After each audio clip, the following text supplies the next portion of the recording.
Into the Nexus is a production of amove.tv. Bookmark Amove TV for other great video games and esports podcasts. Into the Nexus is sponsored by listeners like you via patreon.com/ITN.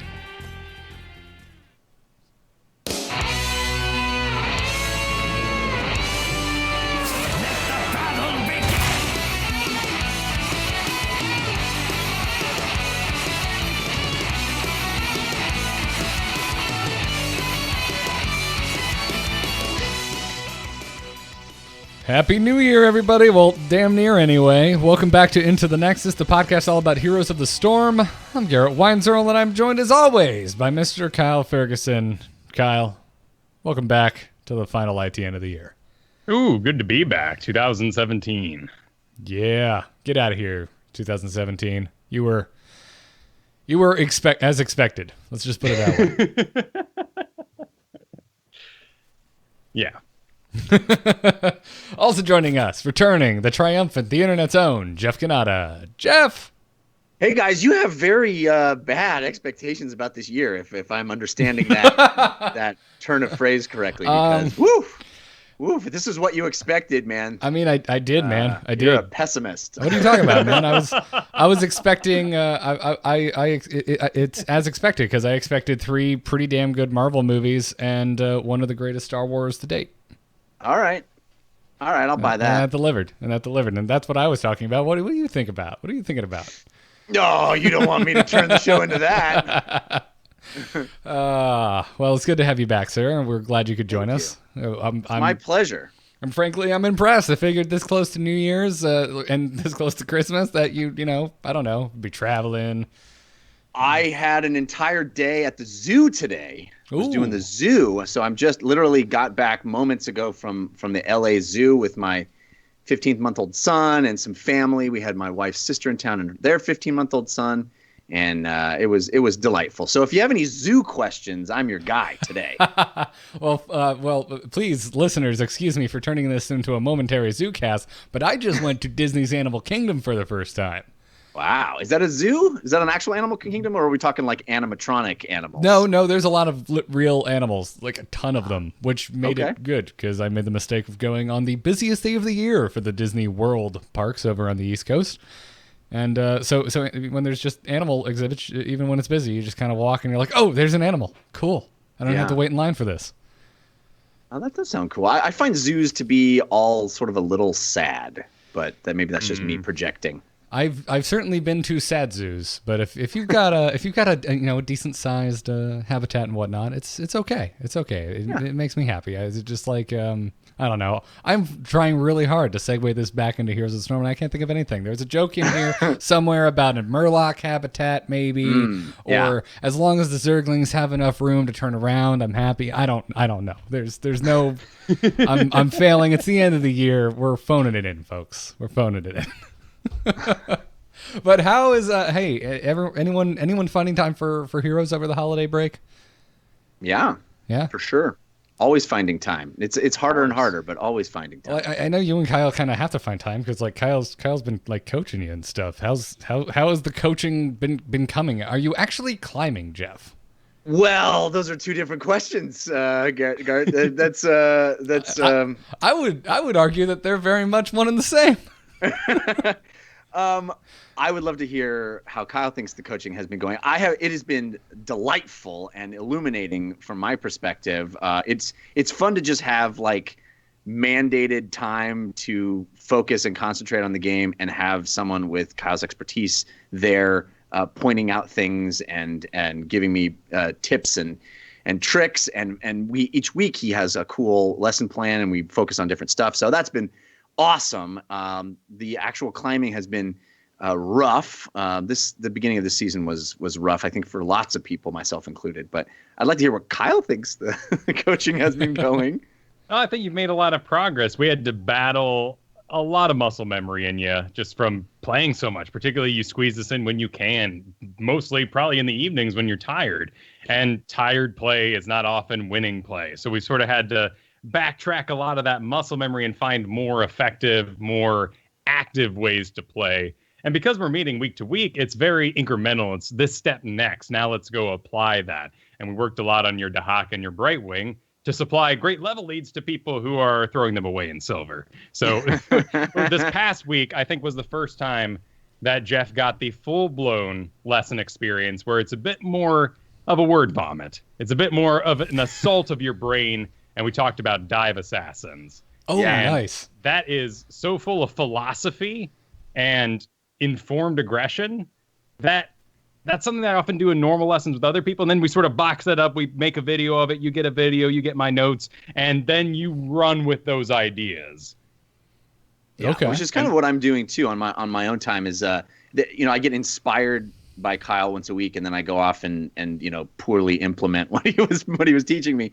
But it's interesting because, so much of what we've done up to this point is like Kyle sort of focusing on what I already feel I'm strong at and helping fix that and improve that and looking at the heroes that I already rely on and feel confident with, and then him kind of trying to coach those up. And I think now we're kind of making that turn into like, okay, what are the things you don't do well that we can also, try to address? And that this week was the first time of like, okay, I really don't feel confident with dive heroes, dive assassins. So let's figure out why that is and address that. So it's been fun and cool. And I hope people have the ability to watch some of our streams, which have been going around a little bit on dates and times, but mostly are Wednesdays around either noon or 4 p.m. Pacific time.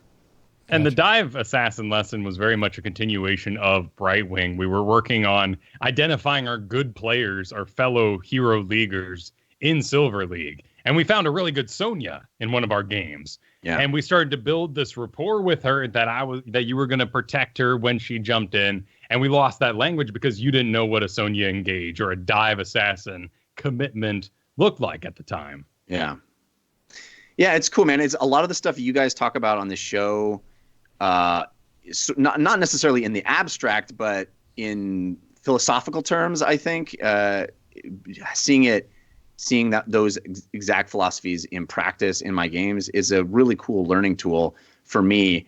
And it's a lot of the stuff you guys talk about all over and over and over. And I like nod my head along with the podcast while I'm listening to it. But then in practice, it's like, oh, I see.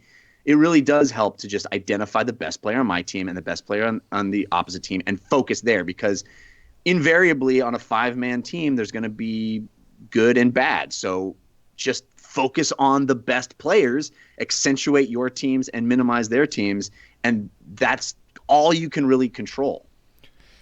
Boy, there's just a lesson for life in here. I think that can be expanded upon just outside of Heroes itself. Just try and focus and build up the positive, and maybe don't spend so much time highlighting the negative, which I think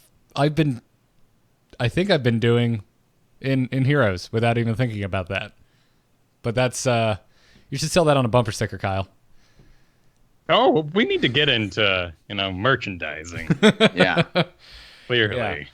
Yeah. No, you're absolutely, yeah. Because I've just been like, even without, if I don't talk to them, like last week, I talked about like, dude, I had a game where a guy picked Asmodan and I started raging, but by the end of the game we were best buds and we actually talked to each other.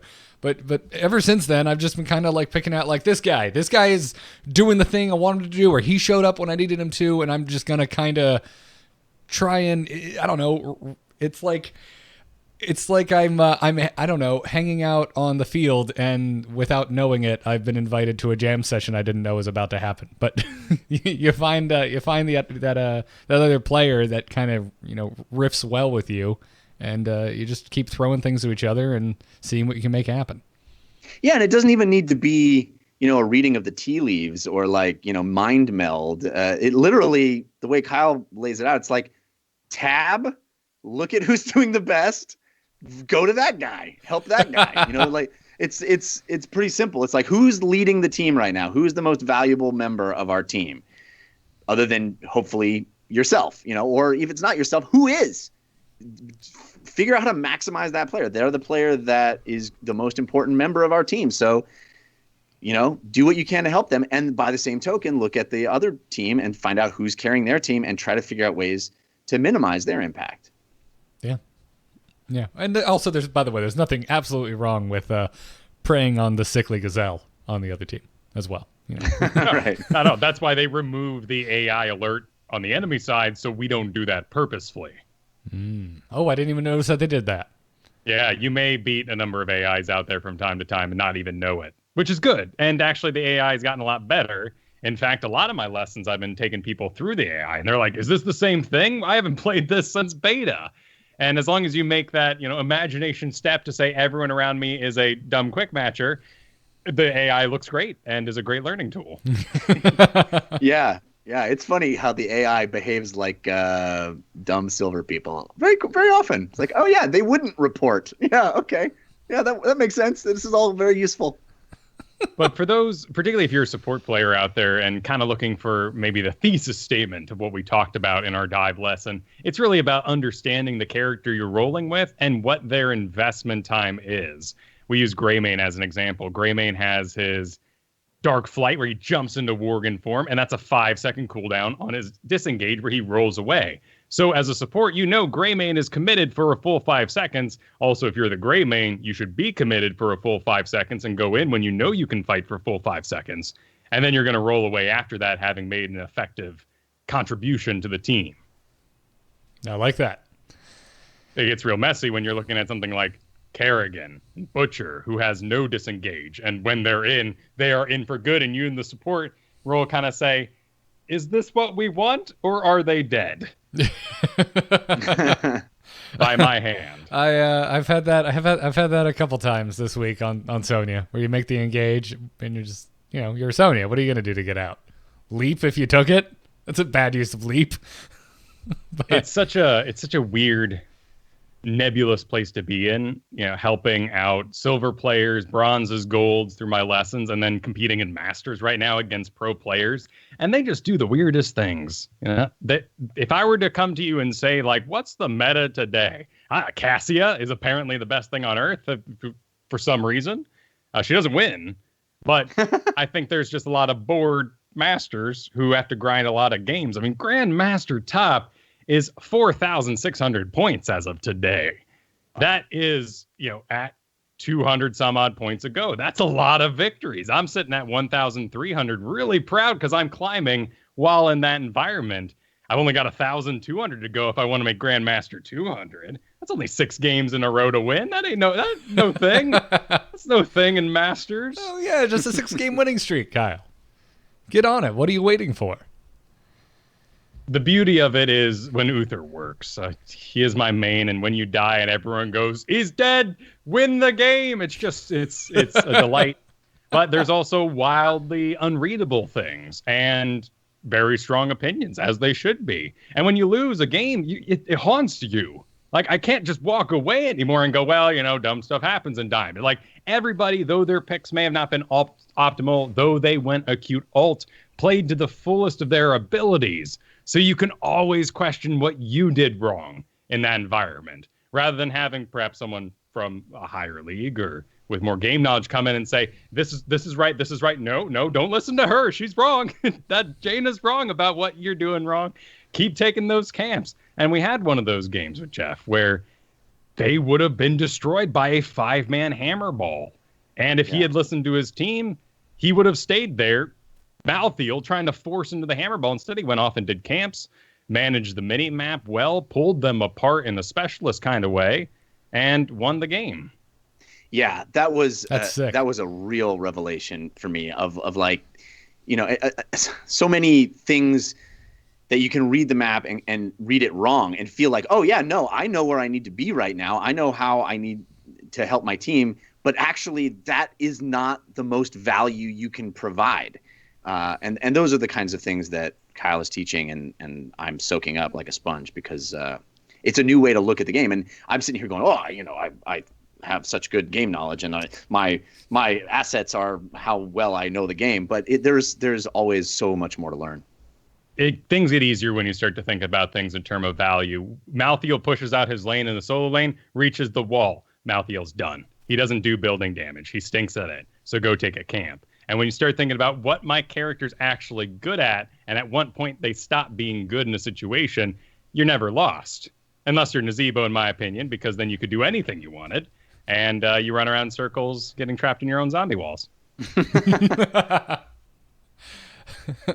Well, sometimes you want to be in your own zombie wall, Kyle. Sometimes, yeah. Sometimes Butcher and Varian just spin around the outside while you safely sit in there. It is a good call once in a while. It depends, right? That's the other bumper sticker we'll be selling. Oh, yes. It depends. I want it depends buttons, patches, and stickers all ordered right now.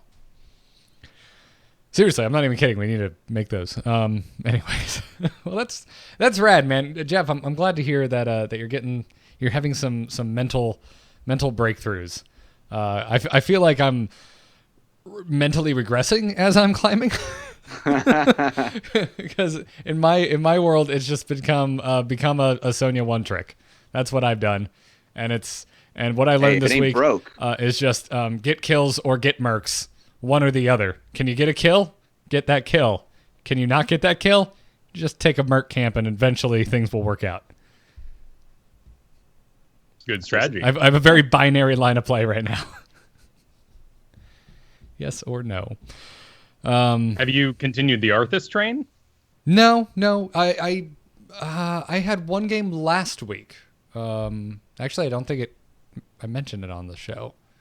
I may have. I had one game last week where the stars kind of aligned, and I was just like, I think this is Arthas time. And it turned out it was definitely Arthas time. It worked really well. We owned, but since then, Sonya's been open. So I just take Sonya. Sure.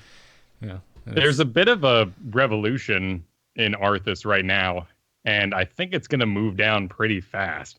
Arthas is now the best solo laner, maybe. That opinion gets thrown around pretty intensely. He can do Rune Tap with Icy Talons, the one that gives you bonus attack speed, into Sonya and win the solo lane. So with the discovery of that stack, yeah. Whoa. Arthas has become counter Sonya lane. We're not moving. We're not just going to move past this. That's insanity. I didn't know that. Okay. All right, so Icy Talons, which is it only procs off of heroes, so the lane has nothing to do with that, and then just Rune Tap. So just the 3% attack speed plus the Rune Tap is enough to eke out a win against the Sonya.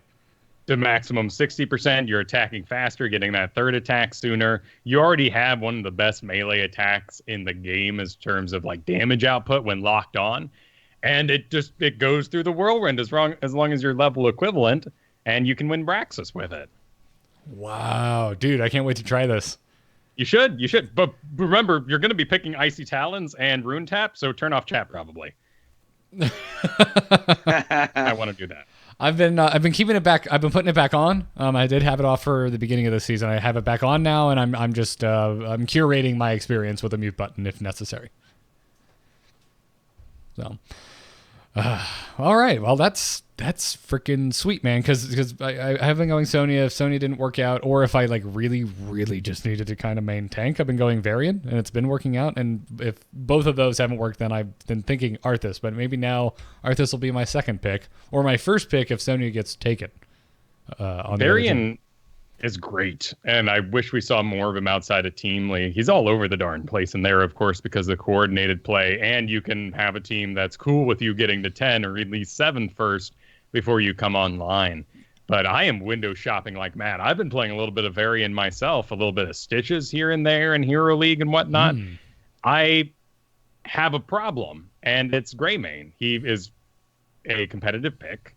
He's not always available, but he also doesn't come online until 7, and then I have to farm up my quest. And then at 10 is the time I get the mobility I need to assassinate the backline. So he's really a 10 hero, just like Varian. I have to I'm window shopping around for that hero that I can hit the ground running with more. And right now I'm actually kind of landing on Gul'dan. That'll be interesting. Ooh, I like that. Well, it sounds like you should also get on the Arthas train.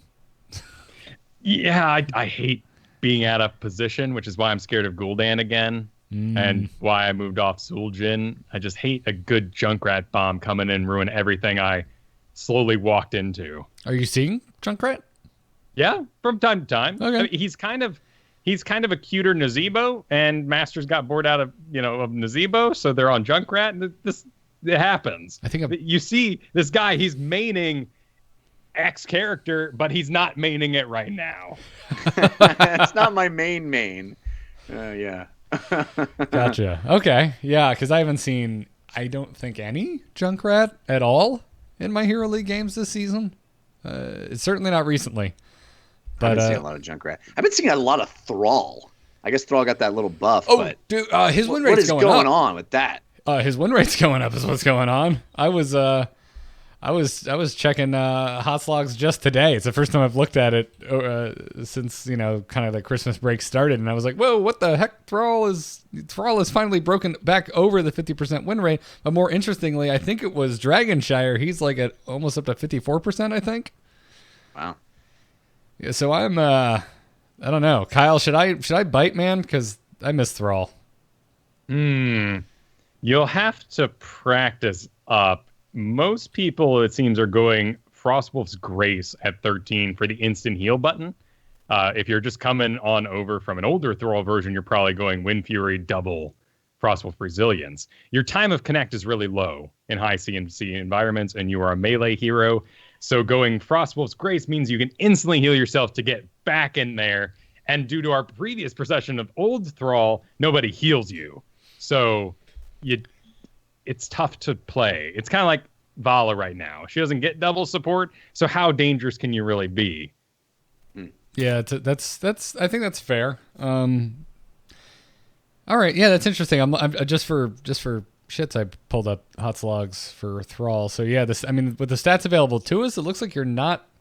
Yeah, you're not crazy, man. It looks like Grace of Air is still being taken significantly more, but Frostwolf's Grace is next in line with still quite a few games logged and a higher win rate than Grace of Air.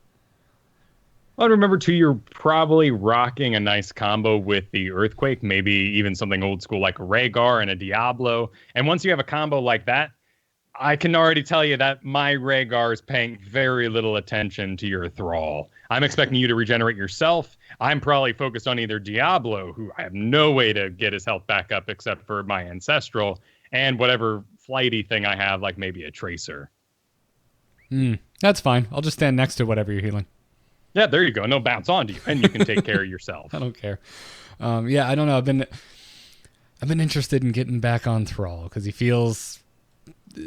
Well, I'm on the Sonya train, man. I want something else that just kind of runs in and beats people. You also have a really good talent diversity between the Echo of Elements and the Crash Lightning.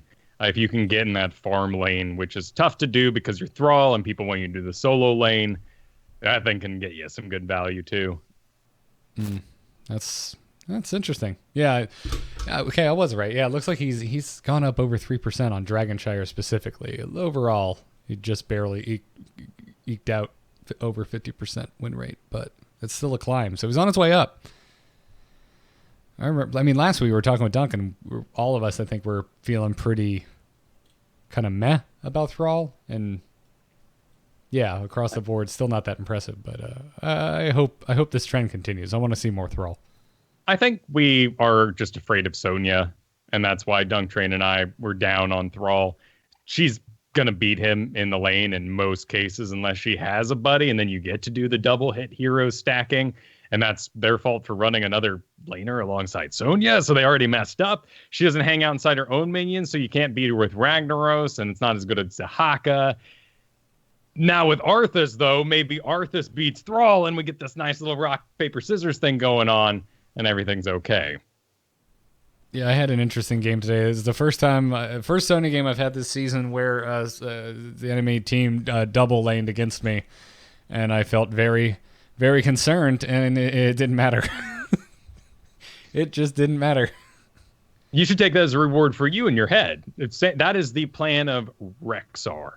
Every Rexxar's plan from the second they hit the field should be to get two heroes in their lane to deal with them. Murky, ideally, it's just to get one person to respond to you and stay responding to you as you keep respawning. But if you can force that moment with Sonya, just give yourself a big old pat on the back while you're hiding behind that wall. Yeah. I'm glad you said while you're hiding behind that wall because, yeah, what I'm saying is by it didn't matter. It wasn't that I won the lane. It was that I stayed alive, got XP anyway, and the rest of my team were free to run amok. Exactly. Yeah, so it was nice. It was very nice. There's been, I don't know, man. I've been having some peaceful games. So people there's still a lot of unrest, a lot of rage, but like overall things just kind of they've still been panning out.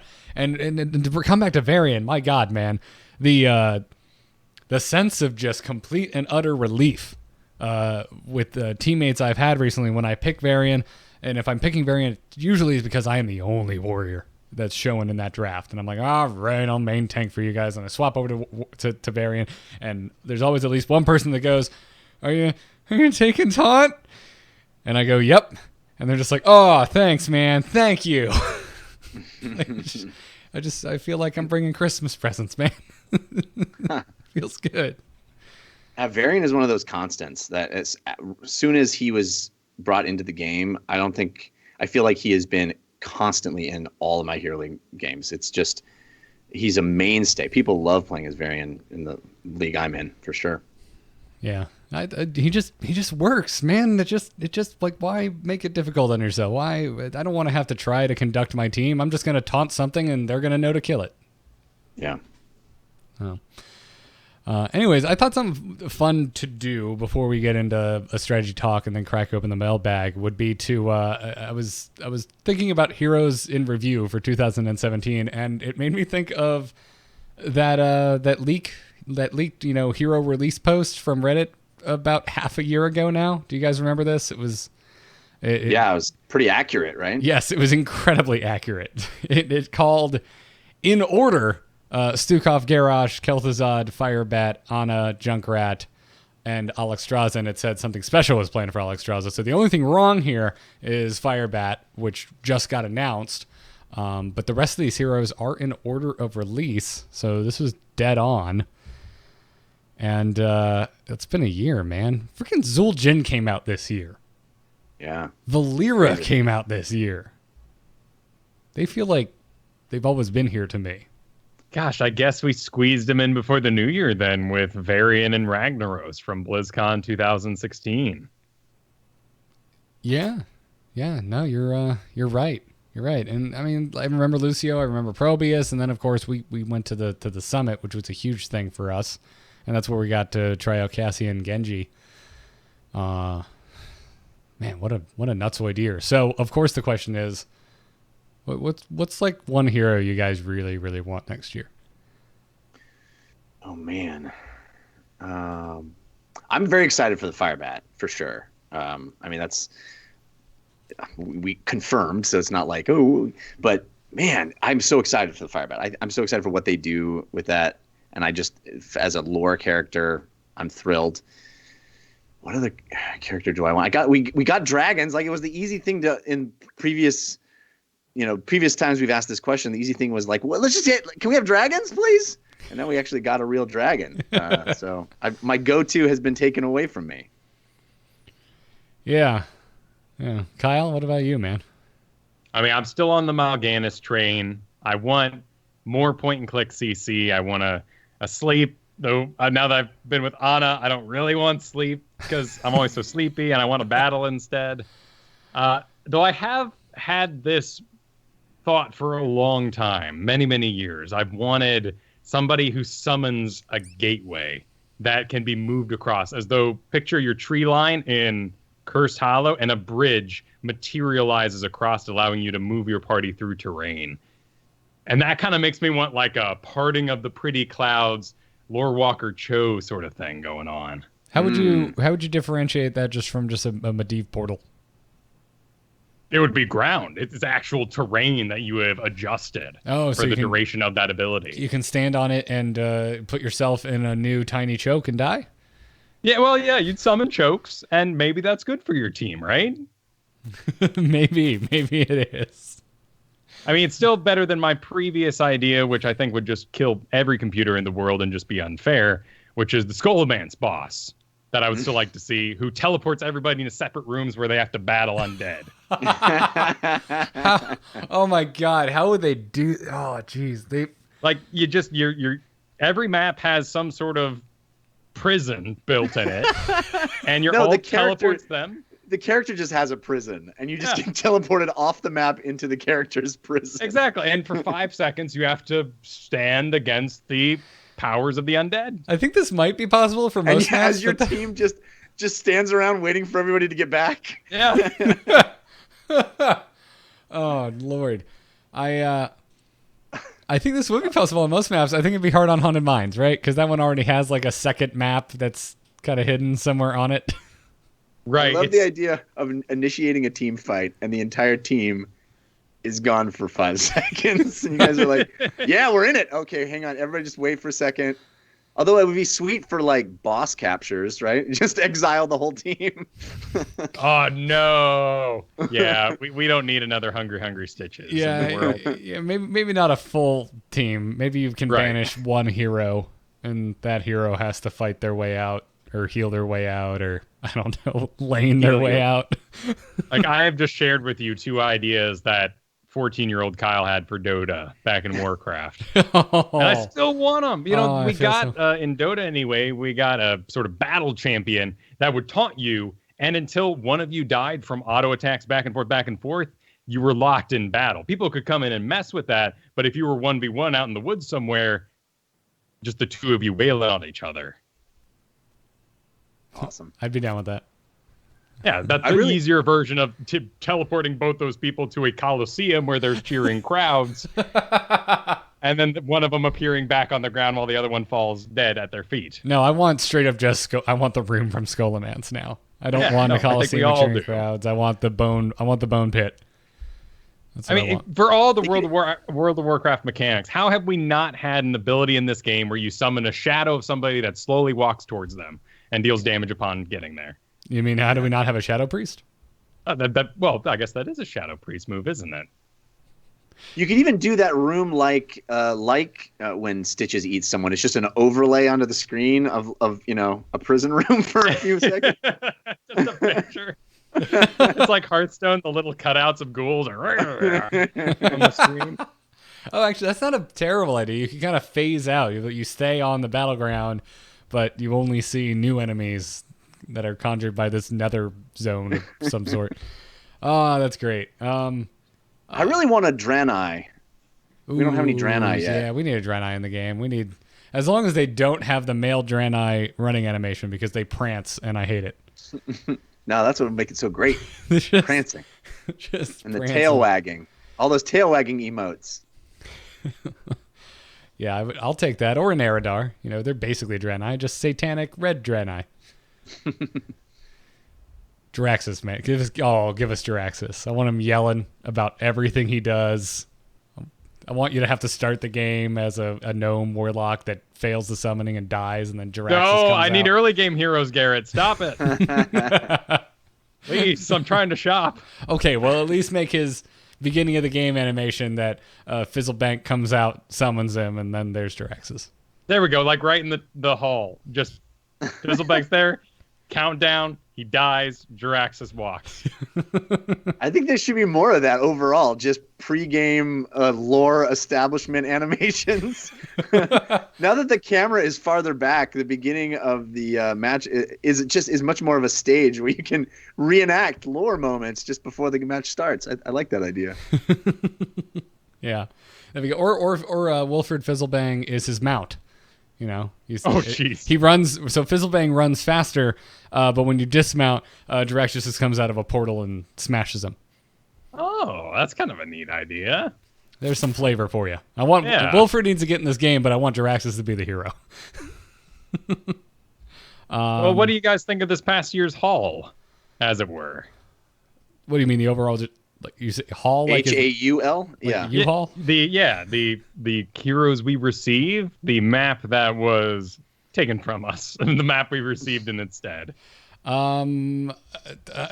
Pretty stinky as far as maps go, in my opinion. I agree. I liked the two maps have been a disappointment. I actually liked Hanamura, and I was hoping it'd be back by now. I still don't like Volskaya. I just don't like Volskaya. Me neither. And it really all comes down to the mech mechanic for me. I mean, I think the map is really interesting and fun, and I think the conveyor belts are really clever and fun and add a wacky element that's not too wacky to be game breaking, but actually kind of fun. I just think the mechanic of the mech is dumb. It's straight up dumb. It doesn't feel powerful. It's way too complicated. It doesn't ask for synergy among two players. It asks for two players to be kind of doing their own thing in weird, disparate ways. I don't care for that mechanic, and I think it ruins the map for me. All of that, and I hate treadmills. I don't know. I like the treadmill. What do you think, Kyle? Are you into treadmills or anti-treadmill? I'm all for them, and I can totally understand why John DeShazer was like, let me have these things. It's such a fun idea. But I don't want to go anywhere near point C. I want to win before point C. I want to win at point B. I will go push lanes instead of point C. I'm not going to double box crazy pants in the bottom. Double box crazy pants. It's just too much. It's Mr. such a throw. Double box crazy pants to you, sir. It is. He beats my buns with that ruler. Man, I don't know. The treadmills bum me. There's already so many zones you shouldn't be standing in the game, like especially around like boss fights and other objectives that happens. But they're not on constantly. The conveyor belts never stop. I wish they stopped and we got like some warning that they would start, or maybe no warning that they stop. What if there was an operable switch that would change the direction? Oh, all right. That's just crazy wacky town, and now it's actually wacky enough that I'm interested. I could be into that. I do think the platforms move the wrong way. As funny as that is, we're doing this sort of inward spin, and if we spun outwardly, our defensive positions in the middle would work their way to chase people. Instead, we're always being pushed to the more dangerous dead-end bottom. And I have had these moments where I am Zul'jin on the pad, being moved while Dingo, like doing a sort of Disney tour by the enemy team and killing them all, and it's amazing. But that rarely happens. More likely you are being slowly walked into a Malfurion route, and you're basically the toys in Toy Story 3 there. All right, I think you may have actually hit on something constructive, Kyle. Like I think I would like the treadmills if the answer wasn't typically just don't ever stand on them. That's a good point. Like add in our Sylvanas is a win more hero discussion from last week. If you're standing on the treadmill on purpose and it's working, you were gonna win anyway. We didn't need the treadmill. Oh, our Chaz talking about a skill shot changing, sort of flipping the bar. What if every time it was hit, it was flipping the bar? So Diablo does a slam. Whoops, fire hit the bar. Other way. Wait, no. Jaina throws out a bolt. It hits the bar. That's amazing. Chat room, That's you win. Amazing. Chat room wins. That's so good. That's like the old Western where the sharpshooter, the train is coming down the tracks and he shoots the thing and it switches the tracks at the last second. I love that idea. That's amazing. I want it. I want it so bad. It's just chaos. All right. Well, still wouldn't go to point C. I still wouldn't go down. All right. Well, let's move away. Let's move away from Battlegrounds. I mean, do you disagree, Kyle? Where do you fall on Battlegrounds? I think it sounds like Jeff and I are both pretty kind of cold to the Battlegrounds this year. They're new opportunities to win during a time of confusion. I do well on new Battlegrounds. I enjoy them for that reason. I still rather go other places than the two we got this year. That given. Okay. And to try and, I don't know, not sugarcoat this, but give credit where credit is due. It had to go up against all the Diablo Battlegrounds and Towers of Doom as far as new Battlegrounds that came before it, and those were just such rockin' Battlegrounds. Plus the StarCraft ones. I meet a fair number of people who disagree with me on Warhead Junction, but I am a Warhead Junction fan.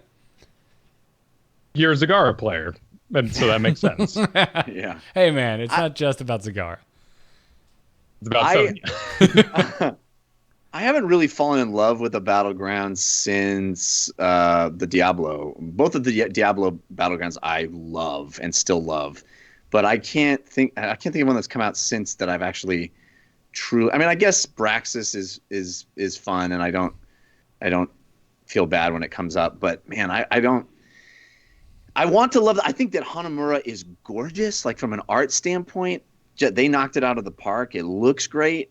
It's just unfortunate that it wasn't fun, and I hope that they fix it. I don't think the method of fixing Haunted Mines really worked. I don't love Haunted Mines, even after they quote unquote fixed it. So I hope Hanamura comes back with a vengeance and is really great. But yeah, I don't know. I'm hopeful that we'll get a WoW map finally, and that it thank you. actually is one that's awesome and we all love. Yeah, here let's murder the Overwatch maps. Let's just not bring them back, and let's get the maps we should have always had, which are, I don't know, throw a dart at a list of battlegrounds from World of Warcraft.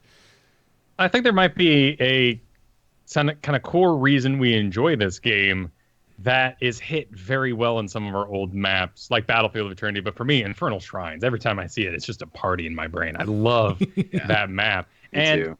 I played MOBAs originally, Warcraft 3, because I didn't want to control everything else. My hero was that interesting to me. And so when I'm pushing alongside computerized lane minions, and that's something that I feel like StarCraft really learned in its more recent campaigns, they give you a lot of computer-aided help to make the battles more epic, to make them larger.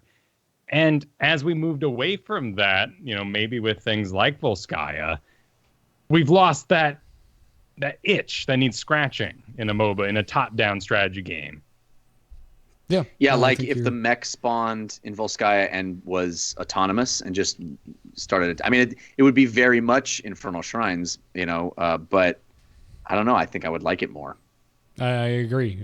For me, it always comes back to raiding in Wrath of the Lich King. I want to play my hero. I don't want to play a goblin or freaking gnome tank. Stop putting vehicle mechanics in my raids. I signed up to play a paladin, and in heroes, I signed up to play X hero, and I don't care about being a Triglav protector. I mean, I'll push back on that a little bit and say that I always love getting in the dragon in Dragonshire. It's fun. Well, it's because the dragon is well designed. Yeah, exactly. It's fun. It's fun to lay down fire. It's fun to boot people across the map. You feel awesome, and I just don't feel that way with the mech. How interesting. We get rid of the mobility and the character is more fun to play. Probably because we're reducing our choices. Dragonshire and Volskaya has too many mechanics. There's too many things that I could do, like my Nazeebo, while I'm inside that thing, so I lose focus and have less fun. Yeah. Yeah, I think you're close to something, Kyle. I think you're fair to push back, Jeff. I kind of forgot about Dragonshire. But and now that I think about it, I would rather be the damn Garden Terror than deal with the Triglav Protector. Yeah, me too. So, Garden of Terror is really that for me. That's like the sleeper of the year. Like I started this year wanting to break in to Blizzard headquarters and delete all traces of Garden of Terror from their hard drives, and I'm ending it being like, yeah, actually, it's pretty high up on lists of battlegrounds I don't mind fighting on. I think the thing about Hanamura that I hope they don't abandon is I think that the temple, what is it? I always want to call it Temples of Doom. Towers of Doom? Towers of Doom. Sorry. Yeah. I think that shows that you can do a map where you don't directly attack the core and it still is fun. I love Towers of Doom. That's one of my favorite maps. I think if what they look at from Hanamura and reject is this idea that you're not directly attacking the core and that's somehow a problem with that map, I don't think that's the case. And I think there's more fun stuff that direction that they can find. I don't have a problem not actually actively attacking the core myself. I do think there are fun mechanics that can do it for me, and because I like Towers of Doom. Yeah. I mean, that's never been my complaint with it. I think it was just having multiple payloads up at one time just made it boring. Right. You just didn't interact with each other enough. And confusing. And there's no clear... It's just like your team is a bunch of... it's like herding cats on that map, too. It's craziness. Yeah. And when we think kind of the fun philosophy of it, one of the problems with Hanamura was that we couldn't trade like we can in Towers of Doom or Cursed Hollow. We can say, give this curse. We don't need it. It won't turn into a full thing anyway. Let's give this tower. We'll take this one in Towers of Doom because we still want to get progress. But we're going to give the other two of the three because we simply can't contest at this point in the map. And it doesn't feel as damaging, even though it's firing 4, 5, 6 maybe. That from 8 down to 0 just wasn't enough maybe in our brains to have that wiggle room. Yeah. Mm-hmm. Yep. But I mean, as far as heroes, man, like I'm looking at this list and yeah, I can't really think of a hero that was a huge disappointment for me. Like, Junkrat seemed to be a little unimpactful compared to just about every other hero on the list, but he's still seeing play. Like, it's not like he was a complete and total failure. If anything, like, it's a personal thing for me. Like, Probius came out and it's just not what I wanted from a probe. It's an amazing list. It's an amazing list. When you look at variety of play, when you look at design, when you look at imaginative, injecting new imaginative ideas into the game, I think it's an amazing list.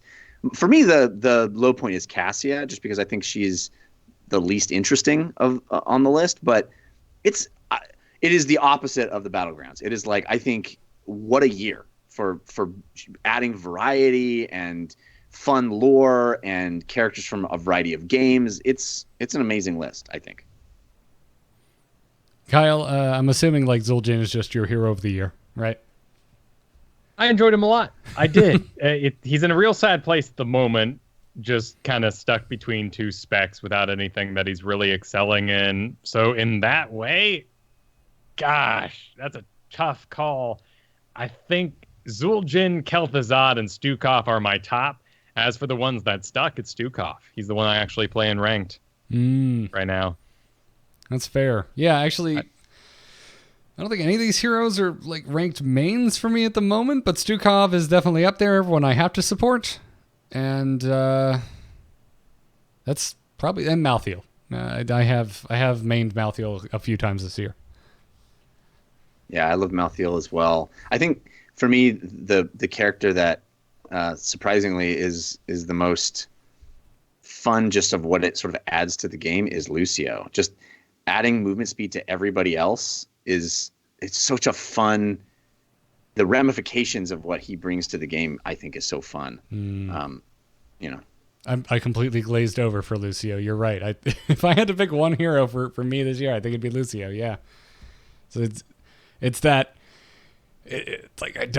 it's not a hero. It's not like a hero design. Like, in terms of like, I still think he looks like he belongs on the Burger King's Kids Club meal. Like, I don't love the way he's drawn, but it doesn't matter, man. He's just so much fun to play.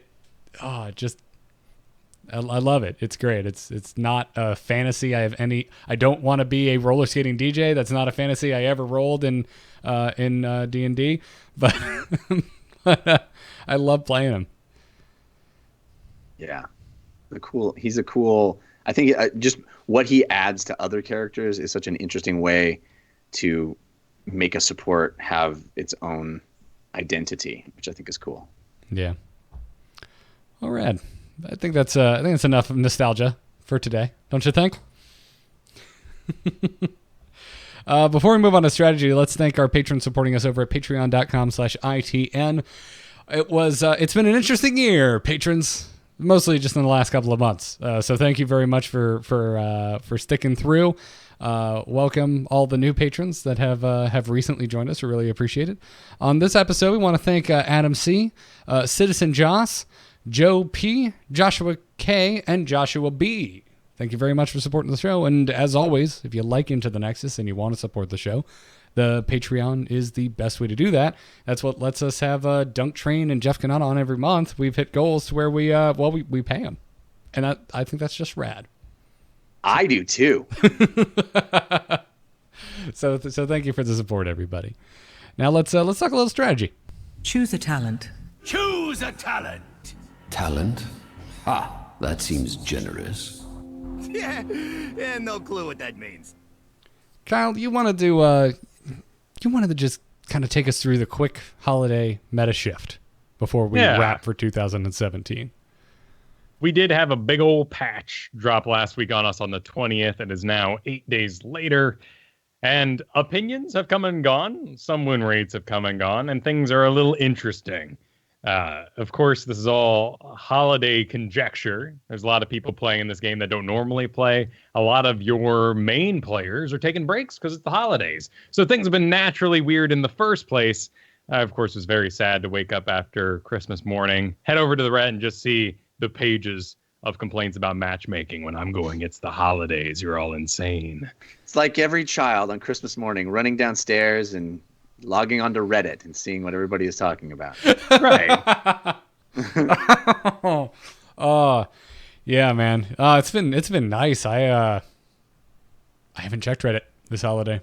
I've been seeing family and friends and playing games here and there, but keeping my eyes and ears away from community opinion. It's a healthy thing to do from time to time, take a little break. But it's also important to know sort of what the battlefield out there is like. And without actually playing the game, enjoying the rank, we wouldn't have been able to deliver such goods as this new Arthas build that'll please your win rate and make you hate your friends. So let's talk a little bit about what happened with that patch last week. And first off, let's talk about Nova. Because Nova got a little bit of a nerf, and she is down a whole 1%, keeping her at that slightly oppressive 54% win rate. Ugh. Yeah, so hate Nova. So she's down, but she's still really high up in the win rates. Number 2 overall, if you're checking the HOTS logs, and don't go check it for number 1 because it's Kerrigan. I will just leave. I will leave the draft. I am all about it, and my Uther can't wait. Fair enough. But are you guys still seeing a lot of Nova? Yes, God. Get out of here, Nova. Get out. Yes, in the ban slot. Interesting. Yeah, it's getting banned. I'm now seeing Garrosh banned about every other game, which is immediately followed by Rage in the chat. That he got a ban? That he got banned, yeah, because everyone was just like, no one's playing him anymore. Don't waste the ban on him. Well, at least the information's making its way across, I guess. Well, sort of, right? Because it's like half the games he's getting banned, half the games he isn't. Yeah, how do you, if you did a Hearthstone sort of pop-up, first of all, they'd be super long. Hearthstones are pretty quick because they're pretty small. That let people know what all the patch changes are. Would people make that decision for themselves, or do we still need the sort of trickle-down style that we have from higher leagues across Reddit, across channels? I think in Heroes, I don't think it matters. I don't think it matters in Heroes. It's too nuanced. There's too many changes to too many heroes. Whether they are meta or not, heroes get changed. Whereas in Hearthstone, the changes are extremely infrequent, and when they do happen, they don't affect many cards. It's very easy to kind of just throw it up. Everyone's like, oh, yeah. Hex. Sure. I understand why that got nerfed. Not everyone is going to immediately see a health regen rate adjustment and know what the hell that means. It definitely feels like at times we are putting up the cast list for the high school play, and those are the buffs, and they all go, yay, we're popular, and then everyone else is just shoved into after school care, gets no attention, has to wait for their parents to pick them up. Maybe they'll play quick match with them when they get home. This sounds extremely personal, and I'm starting to understand why you're such a hipster player. Yeah, not like I have any opinions. I didn't pursue theater to avoid after-school care. And then they have to just go watch Guys and Dolls by themselves. Yep.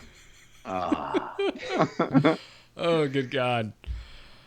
I think what you guys said last week was so spot on, and I can't remember who said it, if it was Dunk or one of you guys, but the idea that Nova is, just from a pure design perspective, it's either completely underpowered and useless, or it feels oppressive and unfun for people to play against. Like, there's no middle, there's no oh, Nova's just right and feels awesome. It's just from a pure design perspective.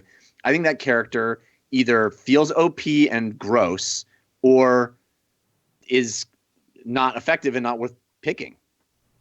I think Tassadar is in the same place. Interesting.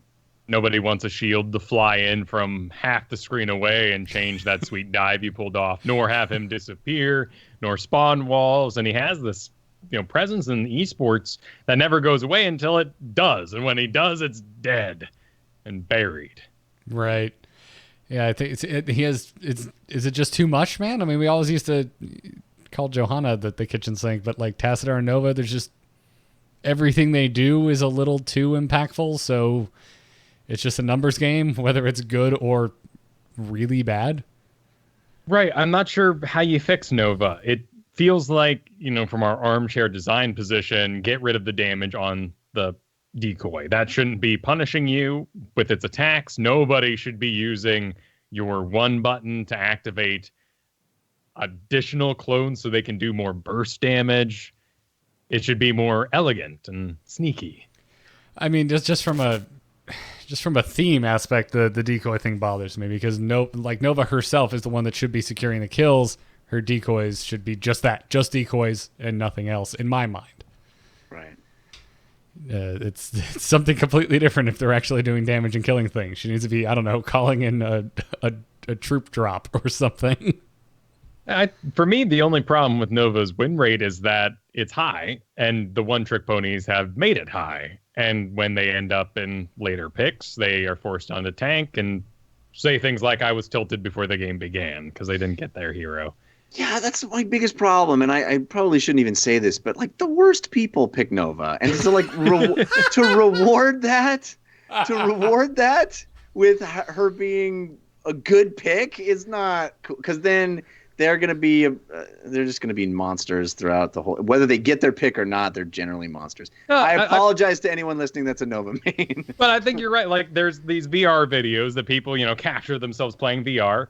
And when they start the game by dancing in the mirror, you and I instantly agree. We're the same kind of player. That's what I'd do if I was in that environment. And I do not suddenly get into a game and just immediately spend my points, my hard-earned gold on just being a right bastard sneaking up behind you, ruining your day. Right. Exactly. You must have saw the same GIF from LA Noire VR that I did, Kyle. Oh, perfect. It's amazing. Beautiful. That's the kind of stuff I'm absolutely the first person to get extremely bent out of shape about that type of behavior. I'm not saying that. I'm trying. What I'm about to say is the person I wish I was. You should not let that stuff bother you because it's always there. It's always going to happen. Whether if it's not Nova, there's another hero that everyone is. Not everyone. A decent chunk of the player base is going to be one tricking, and a decent chunk of those players are going to be bad apples. If they don't get that pick, they're just going to storm off and cry. That's always going to happen. I saw folks in the chat room asking about, I want you guys to talk about toxicity, and we talk about it all the time, and that's why I wasn't going to talk about it, but I think this goes hand in hand. Turn off the chat if that bothers you. At the end of the day, if it really does get to you, there's an option to turn off chat. And to think that this isn't happening in every other PvP game, especially team-based, especially where you can talk to one another, you're fooling yourself. But this is an action game, and maybe her design doesn't work to that. Like, think about a scary moment, like something like legit, like you're doing dishes, and someone comes around the corner and goes, hey, did you see that? And you go, whoa, like for no reason. That was horrifying. You were completely spaced out. They scared you. Yeah, like that's like Sylvanas being in your bottom lane. You look at the mini map and you go, oh, we need to deal with that. All right, let's do. And you truck down there, and she's stutter stepping. She's getting on the buildings, and she's using you to spread the shadow around, and you're turning off your buildings. You're like, all right, real cute monster. Let's clean this up and mess with what you've done to me. Whereas Nova's more of that, like, is it coming? Are you just sitting in the dark and then your leg gets ganked, and then it's watching you, and it's over. Everybody is gone. Yeah, I think that's fine, but I think that's to single out the social implications of one-trick Novas as any different than the social implications of any other poor conduct in this game is, I don't know. I just don't think it's any different than anything else we see on a daily basis. I'll put it another way. I play top-down isometric strategy games because I don't like getting sniped. You know what I mean? Okay, that's fair. That's fair enough. That's fair enough. And like I said, I'm right there with you. I'm just trying. This is my philosophy that I fail to practice. Yeah. You're of course right, but I'm of course human. And the science of fun is a fascinating topic. We're not here to just rag on your favorite character if it is that. And in fact, Novas, I love you. You're great. Master League Novas, holy crud. Dudes, you guys got some skills, and it was a pleasure being your taunt Varian while you lasered things from space. I hope I made it easy for you. Yeah. Let's talk about Garrosh. Garrosh has gone from a 94% participation rate, which includes bans. He didn't get to play in that many games, down to 30%. And it seems like most of these are in error, as he is now at 46% win rate, down from his near 50% win rate in his previous build. Yeah, wow. Is there anything to talk about other than, I mean, Garrosh is just kind of dead right now. I was really excited. I want people to main this. And I still think we haven't given enough time. A week's not enough for the good Garroshes to put in the work. But this is a little shocking. And I think this information will solidify his death. Put another lock on that mausoleum. Interesting. Yeah. Yeah. Yeah, I think it's just... I'm not concerned. I am not taking it upon myself, Kyle, to find a way to make Garrosh work over my Christmas break. Not the best use of your time if you already got Lich King and Sonya. Right. Why make things significantly harder for myself? D.Va has had quite the performance upgrade. She is up 6%, breaking that 50% that she was hiding under for so long, and is getting a lot more solo kills thanks to her damage buff. Yeah, this excites the hell out of me because I really liked D.Va when she first came out, and I fell off pretty damn quickly. Also, I'm still seeing a lot of Zarya. I don't want to be seeing a lot of Zarya. I'm hoping I can convince them to play D.Va if they want to be cute and feel special. Well, Zarya is a reaction to the double support, and that Zarya still has her damage intact, whereas something like Tassadar with that same role lost it. Yeah, it's fine. I just would rather have anything else. And the nice thing is that if you need that bruiser that either needs to regenerate health or lose health purposely in exchange, like D.Va leaving her mech, oh, you just did 4,000 damage to kill my mech. Nice job on your burst damage. Now we run forward while you're on cooldown. D.Va still does that really well. And she cleans up, which is the main thing this damage buff did for her. Yeah. Yeah, that excites me. Like I said, I hadn't looked at any stats until this week. So that D.Va change has got me wanting to get back on the D.Va, but I'm not going to be grabbing her in Hero League anytime soon because I have not played D.Va in a very long time. The news is in. Hanzo's Dragon Arrow is the main ultimate. After the couple weeks he's been out, a buff into Dragon Strike. This is the one from Overwatch with the two dragons weaving together. Did not win out. People still want you doing that Dragon's Arrow. Builds are still to be decided, though there's quite a bit of synergy on Battlefield of Eternity for him. My vote is in. I'm officially just afraid of Hanzo's. You know, the stats seems like karmic payment to you. Yeah, I think it is. I think I will not refute that. I mean, again, looking at the stats, they're not that scary. But when I get into games, man, I freaking die to Hanzo. But I'm also, as I said last week, I keep dying to him. I'm not losing to Hanzo's a lot. It's just a lot. It's a feel bad moment.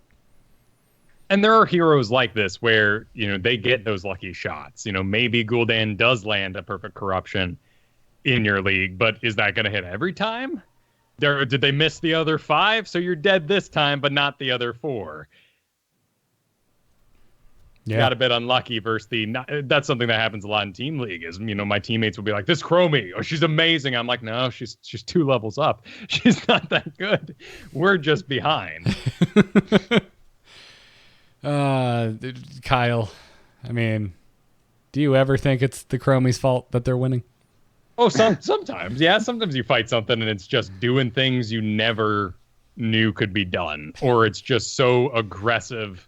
Like I was talking about 2 weeks ago, that Towers of Doom business, when they 5-stack the bottom and just repeatedly walk in those camps over and over again. Like, that's something that you just go, wow, I have to learn to adapt. What's going on with Li, man? Because I see in the notes here, Serpent build is up. That makes me happy. But I see you're also mentioning that the cleanse win rate and pick rate is up, or that it's high. I don't see that reflected in stats. She got a buff to the range on her Let's Go, which is her version of cleanse.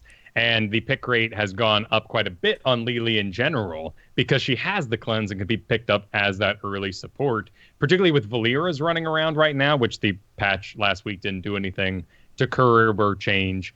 Li is now a safer early pick because somebody like Lucio, with increased movement speed, if you've ever been him while silenced, gets into a lot of trouble when he suddenly doesn't cast the spell he meant to. Fair enough. I like Lily. I know I didn't out the gate, but I'm glad to see her getting some love.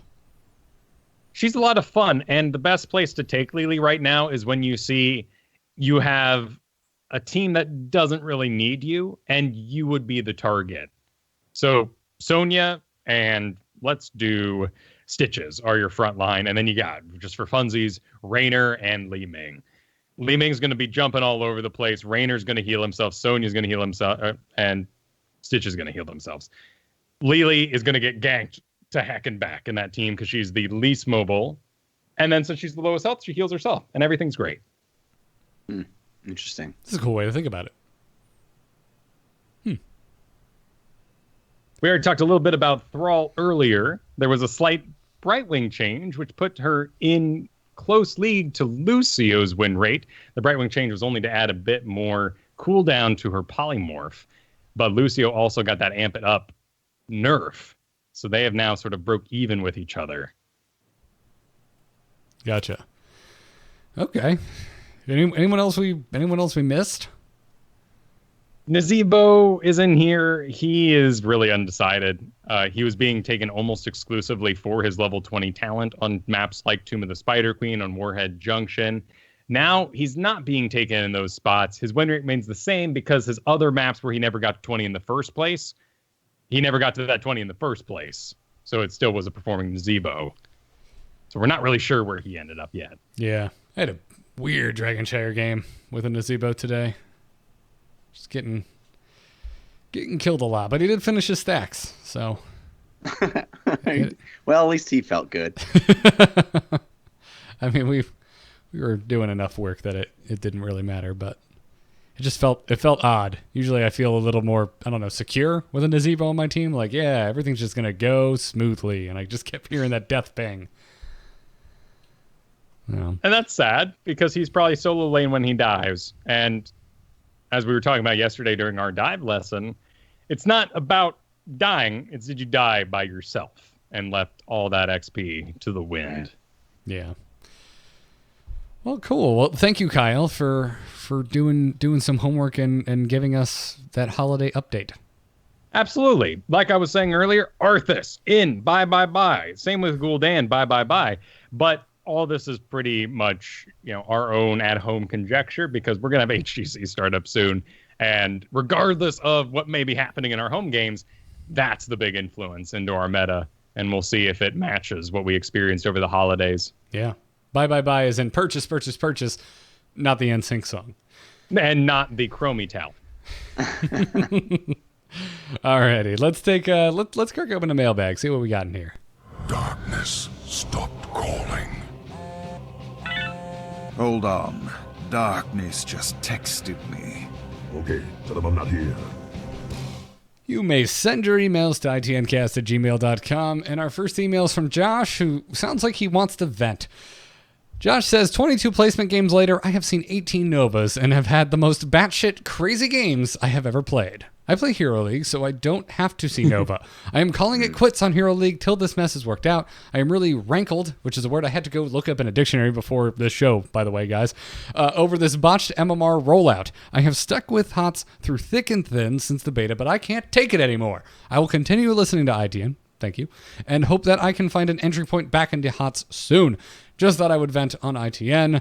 As a part of the HOTS community for years, I feel really sad and bummed by the season rollout and all the disruptions it has caused to the game. Well, I think it's fair that Josh is focusing at least on Nova here. I think we were all bummed by the season rollout and its issues.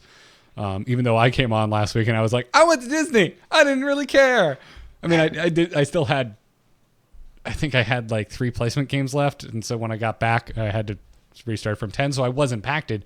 But over the weekend, which is where the fervor kind of hit a high note, it wasn't really affecting me. I was looking at animals in Animal Kingdom, as we mentioned at the beginning on our new podcast. Jeff and Garrett talk about zoos, but I don't, man. Yeah, I sympathize. There's been a lot of Nova talk on the episode already today, so clearly, Josh, you are not alone in your Nova hate.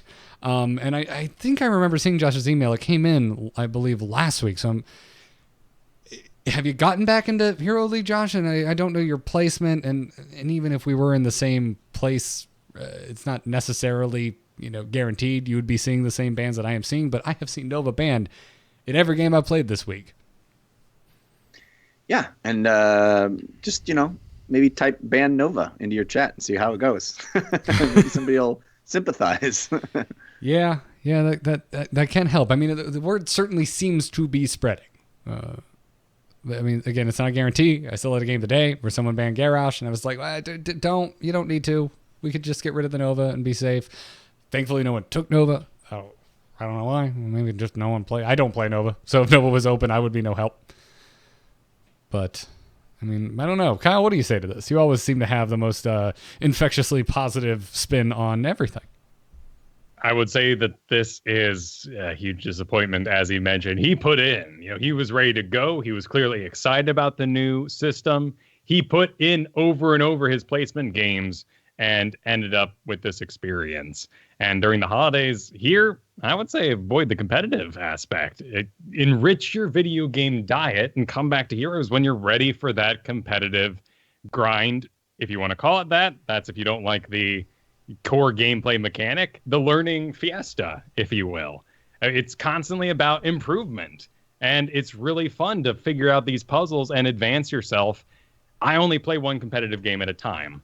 And so when I am not playing Heroes, I've got all these other things I'm working on. I'm playing They Are Billions right now. I'm playing Hyperlife Drifter. I'm playing Shadows of Mordor. I still haven't beat Dark Souls 3 because I got to the DLC and went, well, I think I'll take a little break here. All these sort of things, a lot of these games I've just said are kind of get good, hard games in their own ways, but they don't involve other people. I'm doing it at my own pace. They're off stream. And that makes it a very relaxing time for me. And I learned those things. Just like working out helped me with Heroes. I learned that you have to eat to have muscle. You can't make something out of nothing. You've got to have XP if you want to level lead. Like, everything kind of works back in itself. You will be better at Heroes if you go play They Are Billions for a month and come back. Are you saying take a month of They Are Billions and call me in the morning? Yeah. Yeah, not a bad idea. There'll be different skills, but you'll have figured out another puzzle and you'll have a fresh look on your game. This is for me, my favorite time of year to just go play a new game. Just get out of the Blizzard sphere, if that's where you typically inhabit, which is certainly the case for me. I've been doing the same thing. I finally have been playing XCOM 2. Not even the expansion, just the base-ass XCOM 2. I missed the game entirely. It's great, even though there have been multiple times, today even, where I go, why am I playing this game? I'm pretty sure. Well, if you want the opposite of that, if you want to just play a game that makes you just feel good, might I suggest Super Mario Odyssey? Just joy and positive reinforcement. That's not on the Steam sale, so. That's true. That's true. Yeah, it requires a bit more financial investment, perhaps. And it will for probably the next 5 years because it's a Nintendo game. But yeah, I think that's a good point to bring up, Kyle. Like, that, it's fine. Like, don't look at it like a problem to be solved, right? Like, it's okay if you're a little burnt out. The Nova meta will not be here forever. I can guarantee that. And if it is, well, we might be pivoting. if the correct answer is Nova for the rest of forever, there's not much to talk about anymore. Well, and I feel like that's the breakdown for Josh here, is that he wants to be in Hero League for a structured team fight that lasts that perfect Blizzard amount of time that they've nerfed our supports and our tanks to kind of work towards here. And in a good draft with a good MMR, we're having those. But the things that people have said on Reddit, they are very snowbally. It's extremely easy to mess up the draft right now, as it is in every sort of volatile meta. I agree entirely. And if you really want to play Heroes, man, play with friends. Get in there, play unranked, or play Team League. Kyle, in our private games at home, like, Kyle's always like, nah, I don't want to do unranked. I don't want to add the draft timer to it. But I have realized recently that I just kind of hate quick match. So I'm playing unranked again when I don't feel like Hero Leaguing. it's nice to not get blind countered. And in fact, when I play quick match now, it's almost exclusively the guy I'm working on or experimenting with for Hero League, which is I want as many wacky scenarios as I can get, or Probius Ragnaros, because I just like having XP enough to win. Yeah. So, but enjoy the break, Josh, and it'll be here when you come back. Yeah, we'll keep you updated in the meantime. Check out Weak Sauce if you like talk with us. And yes. Although we took this week off, and that's true. We're not 100% sure when we're recording next week. Probably Tuesday. Watch Blade Runner and play They Are Billions, and you'll know everything I'm going to talk about. Oh, shoot. Do I need to watch Blade Runner? Because I haven't seen it yet. Oh, yeah. Well, I mean, how depressed do you want to be? Are you happy right now? I really enjoyed the original Blade Runner, so I'm expecting... Do you think the things around you are real? Do you want to question their existence? I would love to question their existence. I love questioning you existence. You better watch that movie. It's my favorite thing in the world. When a movie makes me question my existence, that's the thing. Yeah. Happened with The Matrix, and it happened the first time I watched Blade Runner. So, Brenton writes in, had a couple of questions. He said, first, where are the new specialist heroes? It seems like forever since we've had a new one. I enjoy them because sometimes allow for radically different gameplay styles. Do you think they wanted to see how the new 2018 map changes were received first, as it might modify the way specialists are designed from now on?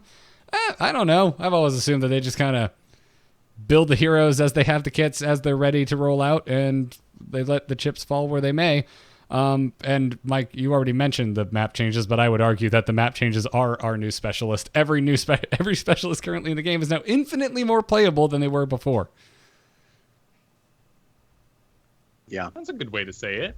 I think that Firebat might have had an influence on our old version of the game, and that's why he got delayed. If we picture the Reddit post leak to be the official stance as of February of this year. I feel really uncomfortable remarking on that since we don't even have a kit to look at yet.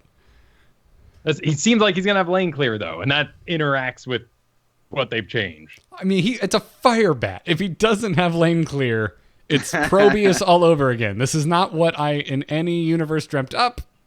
Not for me. Got a good point, though. You go click that specialist tab, and you go back in time. Yep, cue the Huey Lewis. Cue it. His other question was, I thought of a unique way to implement a hero ability I would love to see in someone's kit in which the player draws with the cursor where healing or damage or whatever would take place. In other words, a line of healing or damage or whatever would take place in a line in whichever way the player moves the cursor, like as if you were using the program Paint. I love it. I think it could make for some very creative gameplay. What do you think of this? Boy, that could be really busted. Extremely busted. Also doesn't sound fun to me, but maybe I'm weird. It doesn't sound fun to me. Well, we have a couple of these, right? We have Alarak's push. We've got what the Triglav does with that laser beam shooting straight, and you kind of glance your mouse across the screen to make that happen. It's not a full-blown doodle, as beautiful as it would be to be winning on the core and then draw a happy face with your healing. Yeah, there are a bunch of games that I have played in the past where the spell casting in the game is like draw a glyph on the screen. I almost never enjoy that personally, but I mean, you make a good point with the Alarak. Yeah, I think I kind of get what you're mentioning, Jeff, and that wasn't the vibe I was getting. I was thinking of just like, imagine you're just putting fire down on the ground, but you can just draw it in whatever damn you want. You can put it wherever you want. Were you talking about classic black and white? With the drawing the glyphs? Oh, that was horrible. Right, but there's a lot of games like that. There's a bunch of like indie mage games where you're a spellcaster and you have to like make a circle if you want to do the healing spell and make a square if you want. Yeah, but yes, black and white is a deeper cut. A bit older too. Yeah. Or you got the Magicka option where you're like entering the safe code every time you want to cast a spell. Right. Oh, the Magicka option is I played an hour of this and then it got so hard I never went back to it. Oh, that game's awesome. It is awesome. That game is awesome. It's too hard. Yeah. I don't have time for it. It's too damn difficult. Really good with friends, doing the two lasers meeting, becoming one laser. Yeah. Incredible. Yeah, I don't know. Being able to basically create your own ground effect would be extremely powerful unless it was undertuned. And then if it's undertuned, I'd rather just have a prefabbed shape for my properly tuned ability to take place. Right, because you have to mind your body while you're doing all these fancy things, which is why Alexstrasza jumps into the air and isn't in existence. Otherwise, she'd be very dead or be very hidden. Right. Well, I mean, you also have your things like Ravenous Spirit and Junkrat's Tire, which do leave you exposed. Yeah. But, yeah, that's kind of... I like those versions. Those are kind of like what you're talking about here. You're getting to control something new, something different, and you have complete control over it. And I kind of like that more, I guess, than being able to doodle. But who knows? I mean, I could be wrong.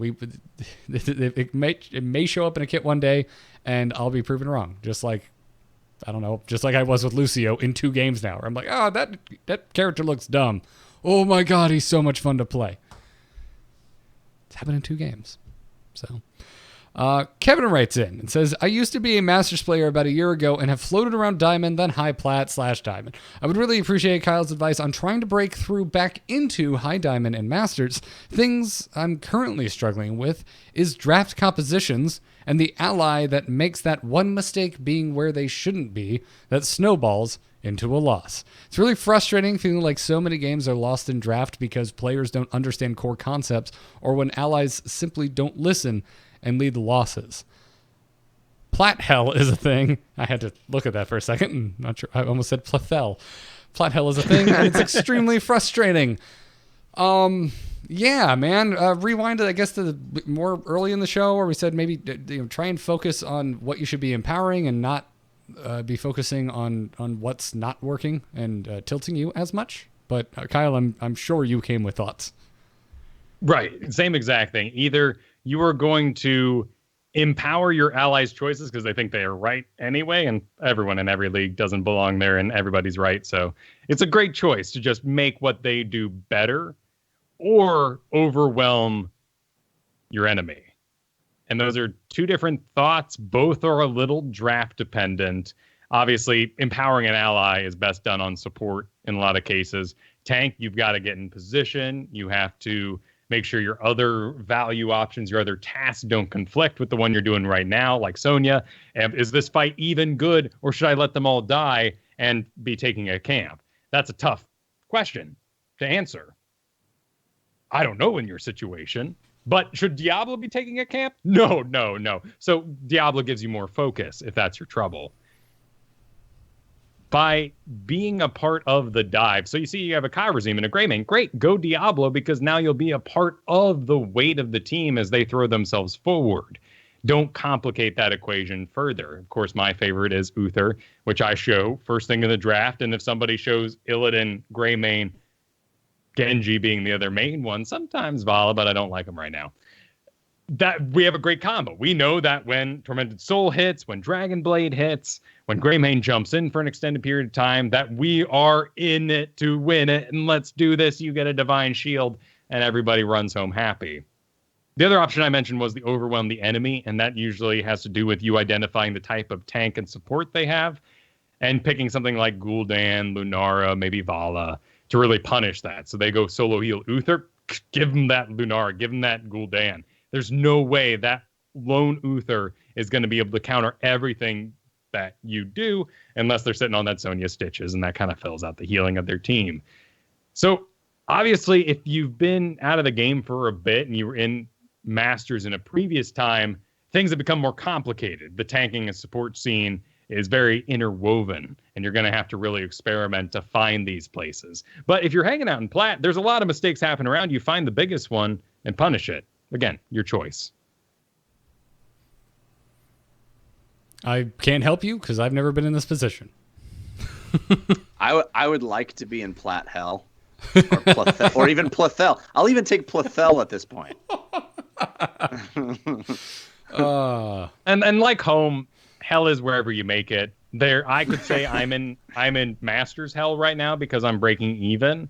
and inching forward with a 55% win rate for this past week. Like, that's great by me. I'm very pleased that I am holding my own there, but I want to solve the puzzle.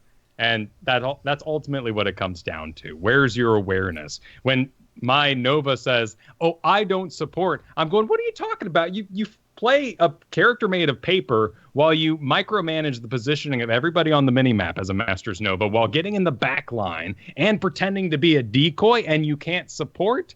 You have plenty of awareness to heal." Well, it's merely that they haven't taken that awareness and put it into support, and that's why they can't play. Well, our final email is going to come to us from Dirtbox Fingers. Okay. Last season, I placed Bronze 2 and was determined to climb back up again. Suffering a few breakdowns in my Bronze 1 promo games, I eventually gave up upon the announcement of performance-based matchmaking, believing I might be blasted with an MMR reset. I thought in this downtime, I'd place in Team League, and with a couple of my friends finishing 7-3, placing Gold 4 in the same season I placed Bronze 2. Since the patch, it's been revealed that Blizzard have never intended anyone to deviate lower than 5 divisions of their previous season's placement, so it seems like this bug has always existed. I'm confused. I'm missing the evidence. He's saying because Blizzard stepped in and said nobody should have deviated that much in their placements, that means that it was never possible to deviate that much in your placements. I think that's what he's saying. Yeah, but he's not giving us where he started before he placed Bronze 2. Am I to assume it was lower than 5? We might even be able to assume that it was Gold 4, as that's where his friends were placing. Maybe. Yeah. But that's my point. Is this starts with I placed Bronze 2, not saying where he was the previous season. So I don't know. Anyway, to continue on with his email, he said, I placed again this season, winning 6-4 against unplaced and placing in Bronze 2. Since then, I've won every game, and I'm halfway to promo Bronze 1. But I'm still a little upset that I have to climb 6 more divisions to get back to where I was at the start of the year. Garrett, I know you've been placed silver from Plat. I just wanted you to know I feel you, buddy. I was a placed silver. I lost my first placement game and was matched with all mid-silver players in my next 3 placement games, I think, before I climbed out of there. But it was all in placement. I ended up placing into Gold 4.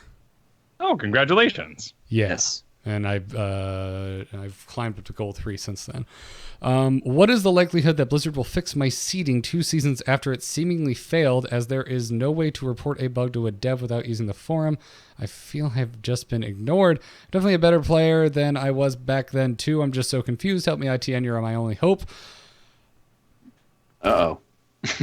I'm confused. If we're his only hope and we didn't understand his email, right? That's not good for him.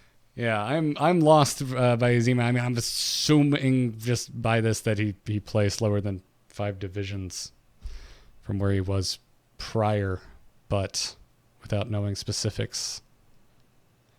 I think the macro answer to this, which I suspect Kyle will be saying a version of, is don't get bogged down in all this stuff, right? Like, just get better, play better, have fun. I understand. Believe me, nobody understands better than me how frustrating it is to play with people that don't seem to care. And that's, I think, the curse of the lower leagues is how few people actually care and are willing to just throw the game away if they feel miffed in any. The tiniest slight will result in just not caring. And that's very frustrating. But you know what? There's always another game. Yes, it's wasted time on your part, perhaps, but there doesn't have to be ever wasted time because you can focus on yourself and getting better. And what Dunk said last week is really the important part. Do the thing that makes you actually play better and think about the game better and notice things better. That is more important than a number on a screen or a color on a screen. It really is about you improving your actual skill level, and then all the other stuff will follow.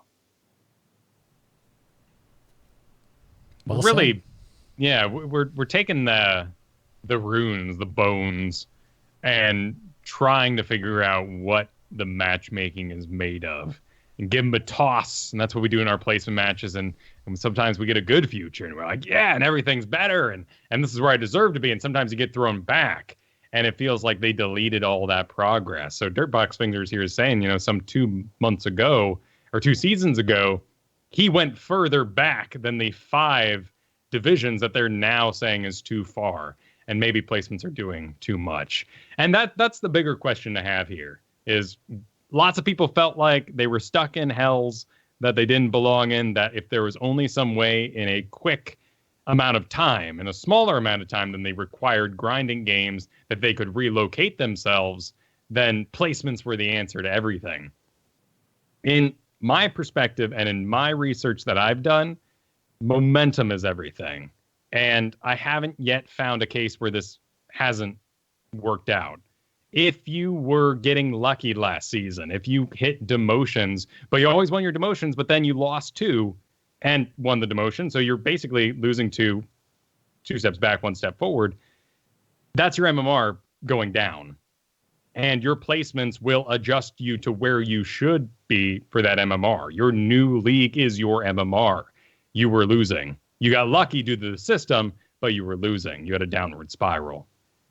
And that so far has matched everybody's profile that I've looked at. And there may be outliers like here. So you're saying that you went, in previous seasons, 7-3, got into gold. Here you went 6-4, ended up in bronze. That feels very backwards. That's not the communication we have received from Blizzard.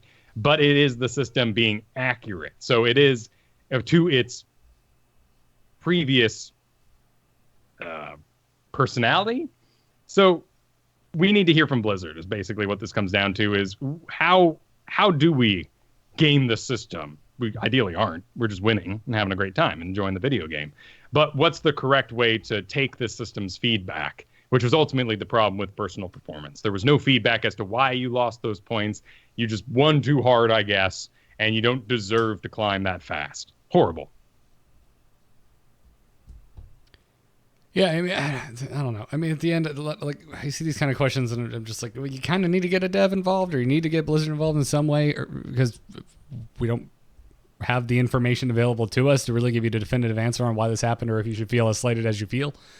But the only other discussion we really haven't had today, and I think you started to touch on it there a little bit, Kyle, is the good old, and this comes up time and time again, and I don't think it ever stops being true, is the good old just play games. You just need to log games. Kyle, when you and I talk, especially off air a lot, like a couple seasons ago when you were placed lower, I think the lowest you had all year. I don't even remember. What were you? You dropped all the way back down to like low plat, right?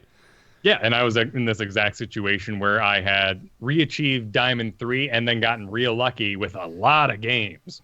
And I definitely had a downward momentum. Yeah. So I ended up plat 2.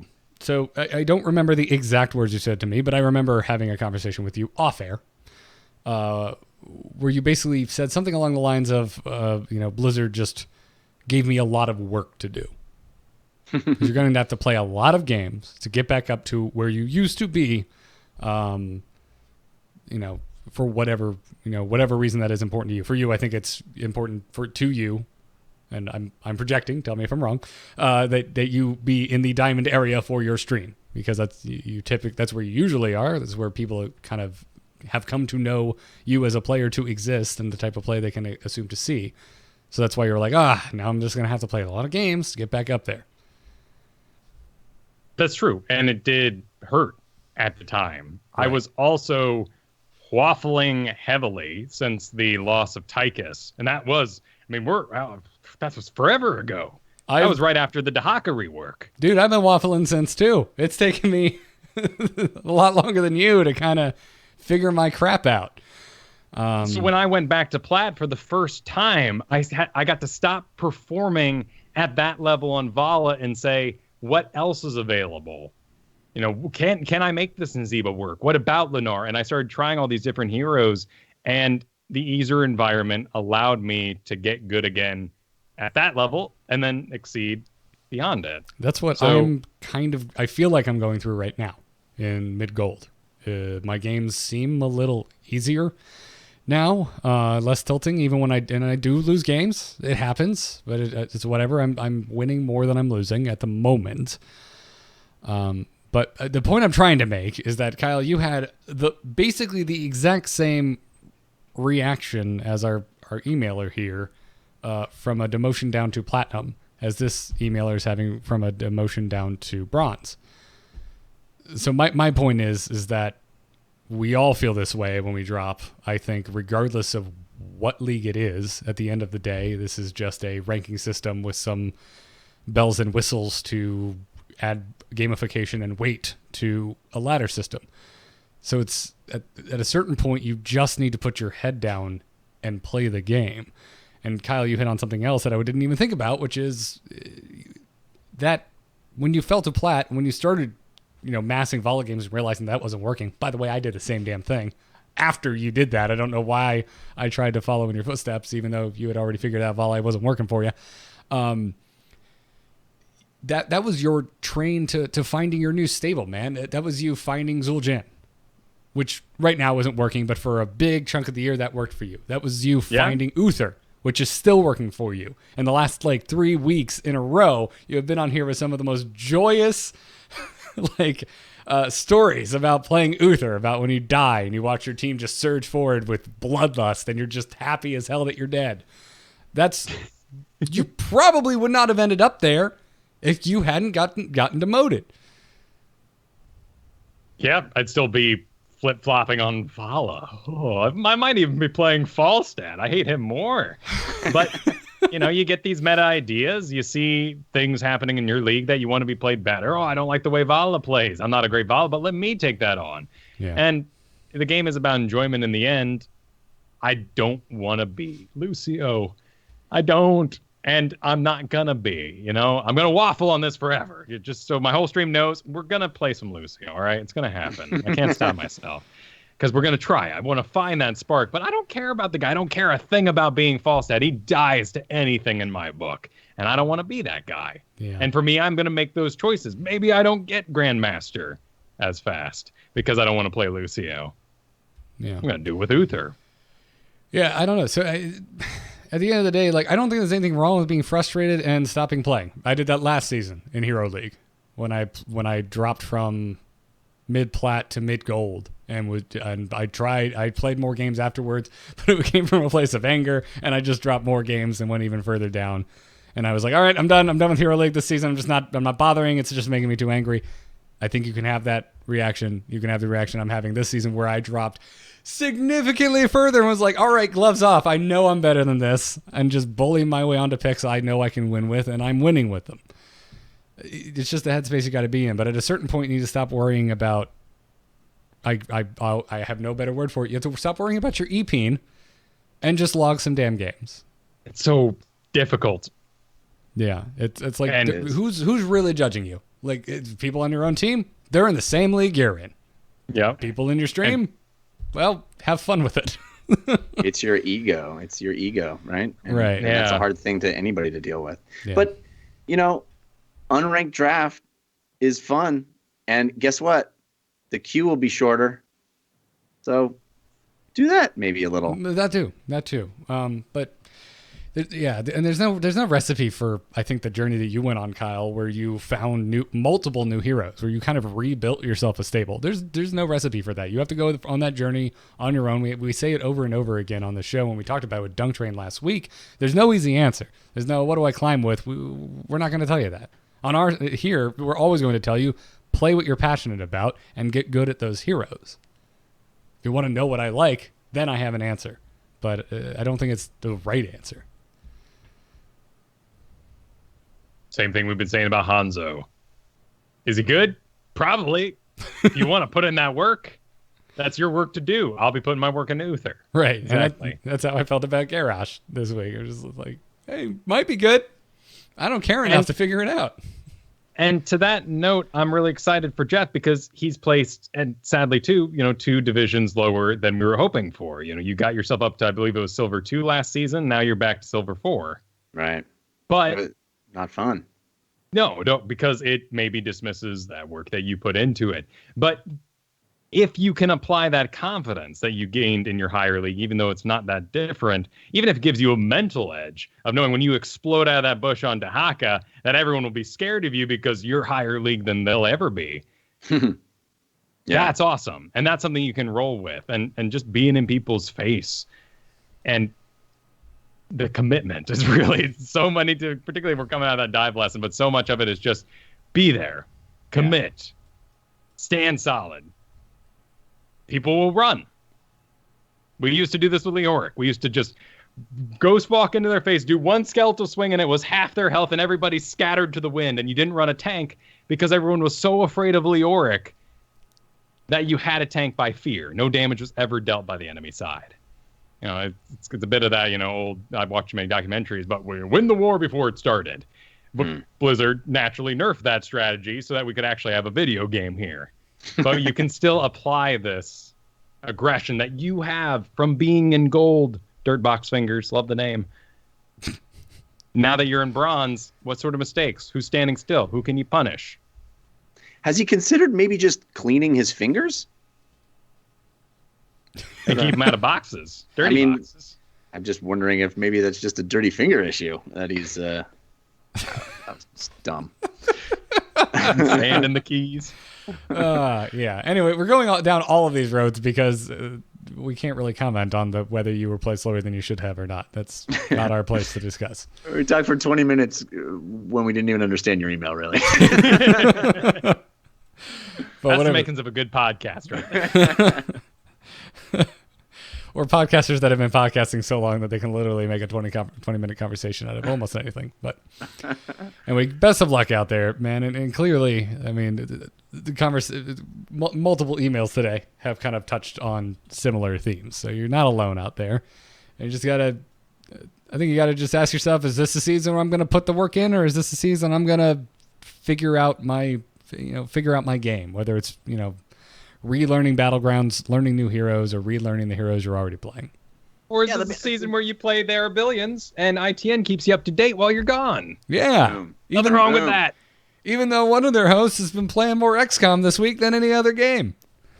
It happens. It's the holidays. You buy new games, you play new games. All right, I think that's going to wrap it up for this episode. I'd like to thank, everybody. I mean, seriously, everyone for 2017. This has been a great year for Into the Nexus. The Patreon took a big jump when we announced that we were hoping to pay folks to come on regularly as contributors. Mr. Kanata here and Dunk Train, we put that up, and within I think 2 months we had hit those goals, and it was the largest growth we saw on the Patreon since we launched the damn thing. So thank you for the support, everybody. Kyle, you and I got to go to a freaking summit this year. We never done anything like that before. That was really cool. Yeah, that was super neat. So Team One has just been awesome this year, and I feel bad that we're leaving, we're going out and hitting the Christmas quiet time on a kind of a down note of the rollout of the latest season. I think it's unfortunate. Kind of fair, man. They've done a good job. Look at that hero list. I'm not on board with the Battlegrounds. I think the Battlegrounds this year have not been that great. But the heroes, oh my lord. There's not a single hero that I look at and go, total stinker. No, every single hero has had an impact. And look at all these games that are unwilling to change. I mean, we have the smartest community, I think, of any video game there is, because we do adapt so much, because we have developers that really respect our ability to change and desire a greater game. Yay, us. Yeah, I agree. Although I want to reserve the right in 2018 to still throw my hands up and say, stop it with the Battleground rotations, damn it. Make a choice and stick with it, please and thank you. But yeah, it's been a good Heroes year overall, even though we had a particularly messed up rollout of the latest season, but it's working now. So, anyways, around the table, where can everybody find you? Mr. Jeff Kanata, you were our guest today. You're first.